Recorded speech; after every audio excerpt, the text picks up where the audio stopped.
¿Se echa otro farolazo, don Gregorio? ¿Y por qué no? Con su limoncito y su salecita.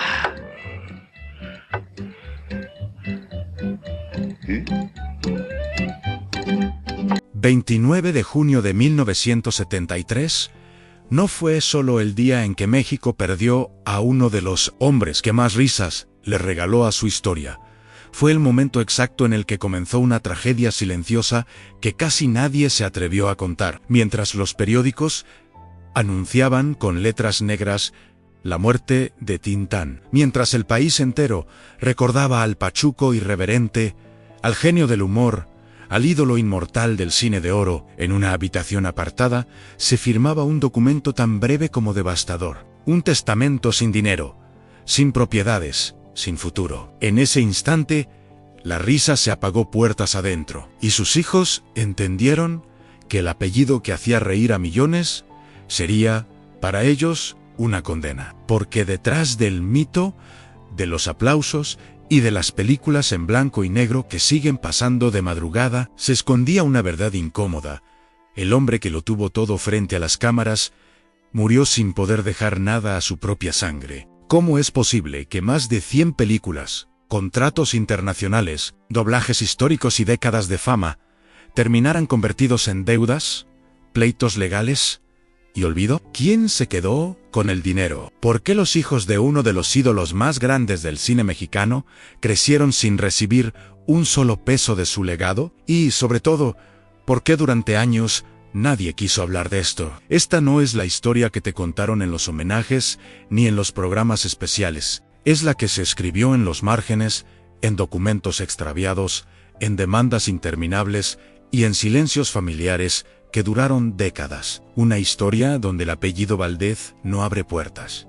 La Sierra, donde ser hijo de una leyenda no garantiza protección, sino comparaciones, abandono y una lucha constante por no desaparecer. Quédate hasta el final, porque lo que se revela en los últimos minutos cambia por completo la imagen que creías tener de Tintán y de su familia, y te hará entender por qué muchos hablan de una auténtica maldición detrás de la risa. Si esta historia ya te está atrapando, deja tu like y suscríbete al canal de forma rápida. Ese pequeño gesto ayuda a que este contenido llegue a más personas y a que estas historias no vuelvan a ser enterradas en el olvido. Y mientras avanzamos, quiero que estés atento a cada detalle, porque te invito a comentar qué parte te sorprendió más, qué revelación no conocías y qué opinión te deja descubrir el lado más oscuro de una leyenda que parecía intocable, porque lo que estás a punto de ver no es solo una biografía, es una advertencia, una herida abierta en la historia del espectáculo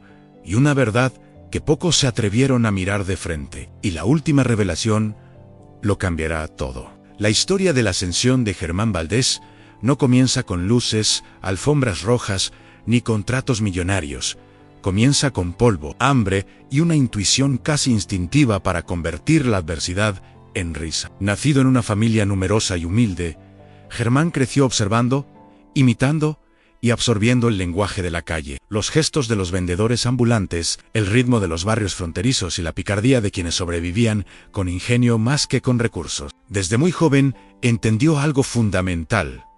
Hacer reír no era solo un talento, era una forma de defensa, una manera de existir en un mundo que no ofrecía garantías. Cuando llegó a la Ciudad de México, lejos de encontrar oportunidades, se topó con trabajos precarios, estaciones de radio mal pagadas y escenarios improvisados. Pero cada micrófono abierto y cada pequeño espacio se convirtieron en un laboratorio donde fue moldeando una identidad única. Así nació el Pachuco, no como un personaje pensado para el cine, sino como una expresión cultural viva, irreverente, híbrida, profundamente popular, que hablaba como la gente común y se burlaba del poder sin pedir permiso. El público se reconoció de inmediato en esa figura, y el éxito llegó de forma explosiva, casi violenta, arrastrándolo de la precariedad a la fama sin una transición real. En pocos años pasó de dormir en azoteas a ser el rostro más reconocido del cine mexicano, grabando películas sin descanso,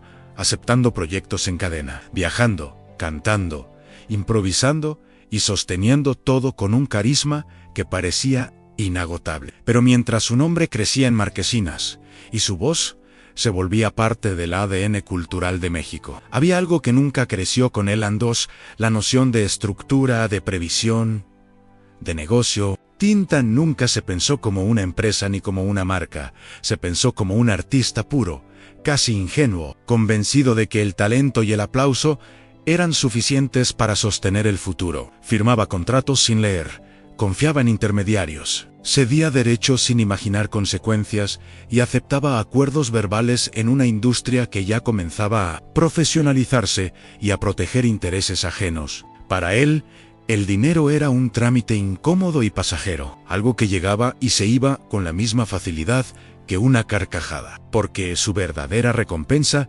estaba en el reconocimiento inmediato del público, no en una cuenta bancaria. Esa mentalidad, que al principio parecía romántica y hasta admirable, fue sembrando sin que nadie lo notara una fragilidad profunda, porque mientras otros actores aprendían a blindar su legado, Tintan seguía viviendo como si el éxito fuera eterno y la risa nunca se fuera a apagar. Su ascenso fue tan rápido y tan intenso que no dejó espacio para la reflexión ni para la asesoría correcta. Y así, sin darse cuenta, construyó una carrera monumental sobre cimientos administrativos débiles, confiando en que la popularidad lo protegería de cualquier caída. En ese momento nadie lo veía como un error. Al contrario, su despreocupación reforzaba su imagen de genio libre, de artista auténtico que no se vendía al sistema. Pero esa misma actitud fue la que, con el tiempo, convertiría su mayor triunfo en una herencia frágil. Tintan conquistó al país entero con su voz, su cuerpo y su humor, pero nunca conquistó el control de su propia obra. Y esa diferencia, casi invisible durante sus años de gloria, sería clave para entender todo lo que vendría después, porque mientras el público celebraba al ídolo, el destino ya empezaba a escribir en silencio las consecuencias de haber sido un genio absoluto en el escenario y un eterno improvisador fuera de él. El colapso de Germán Valdés no llegó de golpe. No fue un escándalo repentino, ni una caída estrepitosa frente a las cámaras. Fue algo mucho más silencioso y cruel, un desgaste lento que avanzó mientras el público seguía riendo sin darse cuenta de que el ídolo ya estaba perdiendo el equilibrio. A mediados de los años 60, el cine mexicano comenzó a cambiar de piel. Las nuevas generaciones buscaban otros ritmos, otros rostros, otras historias, y aquel Pachuco que había encarnado la rebeldía y la picardía empezó a ser visto como parte de una época que se apagaba. Las ofertas de trabajo disminuyeron, los estudios dejaron de llamarlo con la misma urgencia y los personajes, que antes parecían escritos a su medida, comenzaron a repetirse sin la misma fuerza. Tintan seguía siendo famoso, su nombre aún llenaba salas y despertaba nostalgia, pero la maquinaria que lo había sostenido durante años ya no funcionaba igual, y él, fiel a su costumbre, intentó compensar la falta de estabilidad con más vida, más noches largas, más excesos, como si la energía pudiera sustituir a la estructura que nunca construyó, con menos ingresos y el mismo ritmo de gastos. Las primeras grietas económicas comenzaron a aparecer, préstamos que parecían temporales, cheques que se firmaban con la confianza de que el próximo proyecto lo resolvería todo, acuerdos improvisados para cubrir deudas inmediatas. El problema es que ese próximo proyecto cada vez tardaba más en llegar, y cuando llegaba ya no tenía el mismo peso ni la misma remuneración. A la par del declive profesional, su salud empezó a resentirse, pero incluso entonces, Tintan se negó a bajar el ritmo, convencido de que detenerse significaba aceptar que la era dorada había terminado. Vendió propiedades, empeñó bienes, cedió derechos de películas que había creado en su mejor momento, sin imaginar que estaba desprendiéndose de lo único que realmente tenía valor a largo plazo. Todo se hacía con urgencia, sin asesoría, sin cálculo, empujado por la necesidad inmediata y por una confianza casi infantil en que el público siempre estaría ahí para rescatarlo. Las deudas crecieron como una sombra que lo seguía a cada paso. Hospitales, impuestos, compromisos incumplidos. Y aunque por fuera mantenía la sonrisa y el ingenio intactos, por dentro comenzaba a cargar un cansancio profundo, una sensación de estar corriendo contra un reloj que ya no jugaba a su favor. El sistema que antes lo celebraba, ahora lo miraba con distancia, y esa soledad profesional se mezcló con una soledad personal cada vez más evidente, porque cuando la fama se debilita, también se van quienes solo estaban por el brillo. Tin Tan empezó a vivir del recuerdo de lo que fue, no como un acto de nostalgia consciente, sino como una necesidad para sostener su identidad, mientras el presente se volvía incómodo y el futuro incierto. Cada decisión tomada en esos años estaba marcada por la urgencia, por el miedo a desaparecer, por la esperanza de un regreso que nunca terminó de concretarse, y así, sin grandes titulares ni tragedias públicas, el ídolo fue entrando en una espiral donde la fama ya no protegía y el dinero nunca alcanzaba a... Ese periodo no solo marcó el final de una carrera en la cima, sino el inicio de una carga invisible, que se arrastraría mucho más allá de su propia vida, porque mientras él luchaba por mantenerse a flote, estaba sembrando, sin saberlo, las condiciones que convertirían su legado en un campo minado para quienes vendrían después. Un colapso silencioso que no terminó con su último aplauso, sino que siguió creciendo en las sombras. Cuando Germán Valdés murió, sus hijos no heredaron una fortuna ni una estructura que los protegiera. Heredaron algo mucho más complejo y pesado, un apellido convertido en mito. Desde el primer día, cada uno de ellos entendió que llevar el nombre Valdés no era simplemente un vínculo familiar, era una etiqueta pública imposible de quitarse, una expectativa constante que no distinguía edades, talentos ni decisiones personales. Crecieron escuchando historias sobre un padre que había hecho reír a millones, pero convivieron con una realidad muy distinta, una casa sin estabilidad económica, adultos agotados por deudas, y un entorno que los miraba más como extensiones de la leyenda que, como personas con identidad propia, para algunos, el apellido parecía una llave que prometía puertas abiertas, pero en la práctica funcionaba como un espejo cruel que reflejaba comparaciones permanentes, porque cualquier intento artístico era medido no por su mérito, sino por cuanto se parecía o se alejaba del ídolo. Ser hijo de Tin Tan significaba cargar con una vara imposible de alcanzar, y muchos descubrieron pronto que el público quería al personaje, no necesariamente a su sangre. En entrevistas, en audiciones, en encuentros casuales, la misma pregunta se repetía como un eco incómodo. ¿Eres gracioso como tu padre? ¿Tienes su talento?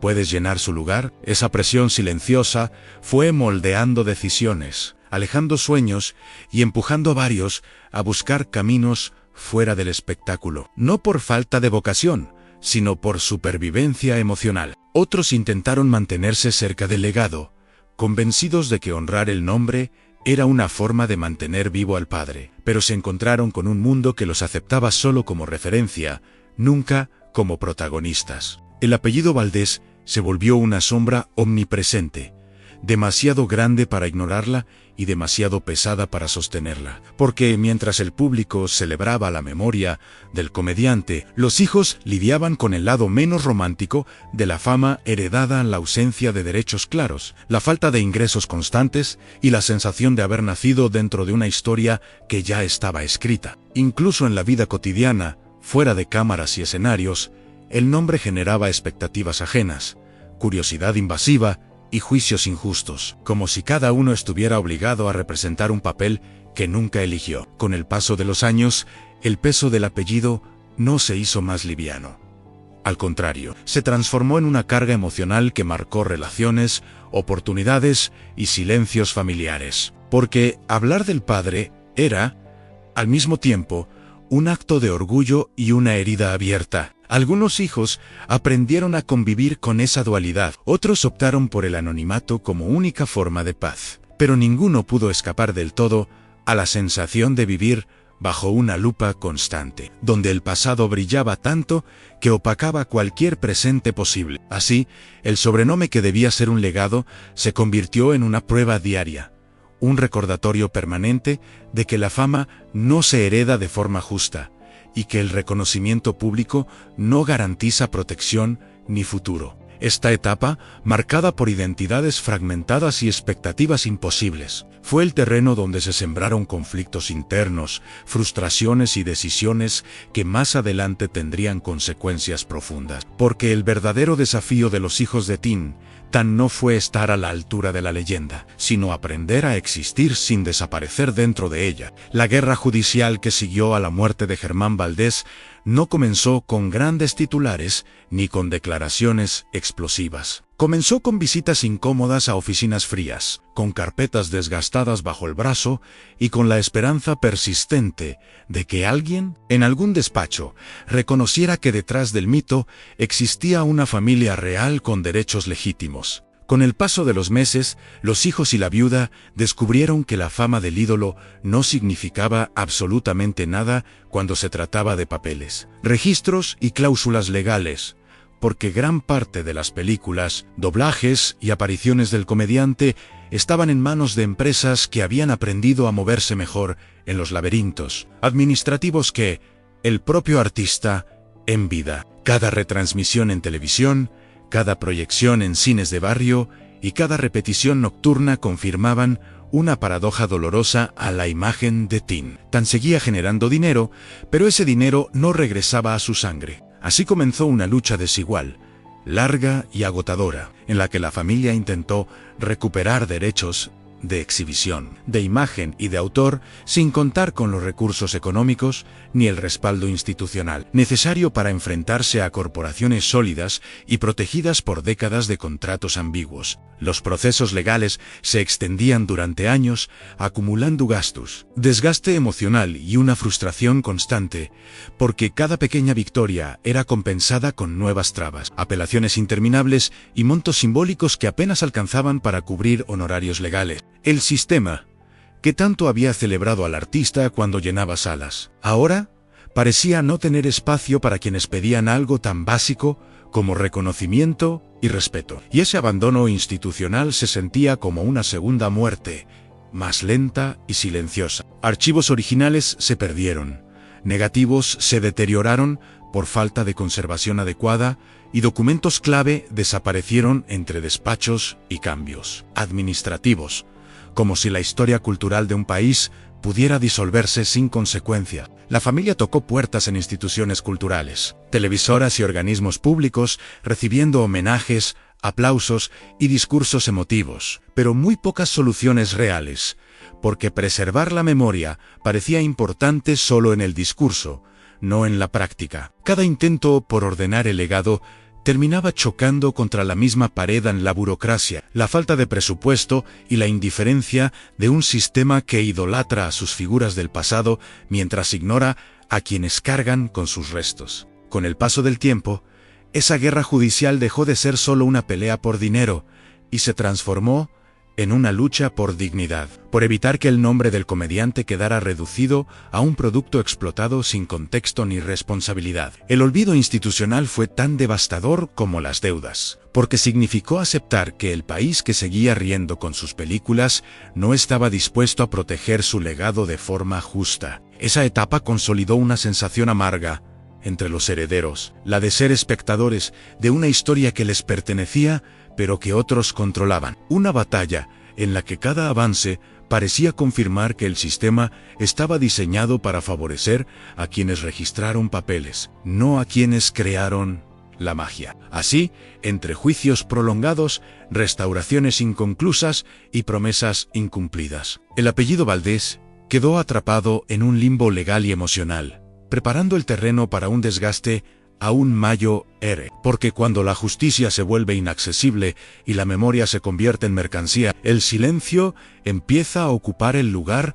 donde debería estar el reconocimiento. Y ese silencio sería una de las heridas más profundas que la historia todavía estaba por revelar. La última guardiana de la memoria de Germán Valdés no heredó escenarios, contratos ni privilegios. Heredó una misión silenciosa que nadie pidió, pero que alguien tenía que asumir: evitar que el hombre detrás del mito desapareciera bajo el peso del olvido. Mientras el tiempo avanzaba y los hermanos tomaban caminos distintos, alejándose del ruido mediático o resignándose a una vida discreta, ella permaneció, casi inmóvil, frente al paso de los años, sosteniendo con las manos lo poco que quedaba de un legado disperso. Su vida se transformó lentamente en una rutina marcada por archivos, carpetas, fotografías antiguas, recortes de periódicos amarillentos y cintas que ya casi nadie sabía reproducir, pero que guardaban la voz,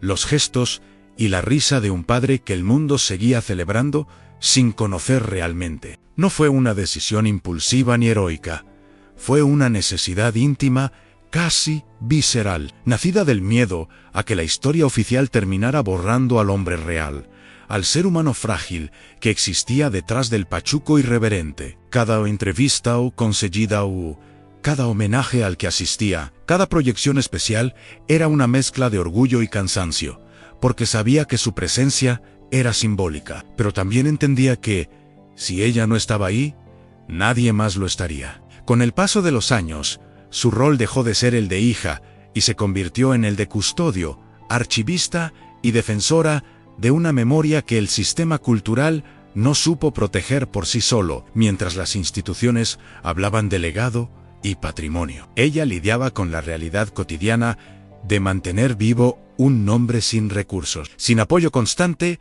y con una carga emocional que se acumulaba en silencio. Muchas veces tuvo que explicar, una y otra vez, que su lucha no era por dinero, sino por respeto, por contexto, por evitar que la imagen de su padre fuera reducida a un producto reciclado sin historia ni responsabilidad. Esa postura, aunque digna, tuvo un precio alto, porque sostener la memoria sin beneficios materiales implica renuncias personales, una vida lejos de lujos y una aceptación temprana de que el reconocimiento no siempre llega a quienes lo merecen. Aún así, persistió, organizando archivos, cediendo material para documentales, participando en restauraciones parciales y hablando cuando otros preferían callar, consciente de que cada pequeño gesto era una forma de resistencia contra el olvido. Con los años, su figura se volvió casi invisible para el gran público, pero esencial para quienes entendían que sin ella gran parte de la historia se habría perdido definitivamente. Vivió lo suficiente para ver cómo nuevas generaciones redescubrían a Tin Tan a través de fragmentos, memes y proyecciones nocturnas, y aunque esa popularidad renovada no siempre se tradujo en justicia, le ofreció una certeza íntima. La risa seguía viva. En ese punto, su lucha adquirió otro sentido, menos jurídico y más humano, porque comprendió que la memoria no se preserva solo en tribunales ni en archivos oficiales, sino en la transmisión emocional, en la forma en que una historia se cuenta con honestidad. Convertida en la última guardiana, aceptó que no podía cambiar el pasado ni recuperar lo perdido, pero sí podía evitar que el silencio se impusiera por completo, y así, con una dignidad discreta y una constancia silenciosa, sostuvo el legado no como una herencia gloriosa, sino como un acto de amor prolongado en el tiempo, preparando el cierre de una historia que todavía necesitaba ser entendida para sanar. Después de recorrer la ascensión fulminante de un genio que nunca aprendió a pensarse como empresa, el colapso silencioso marcado por deudas y desgaste, el peso emocional que cayó sobre sus hijos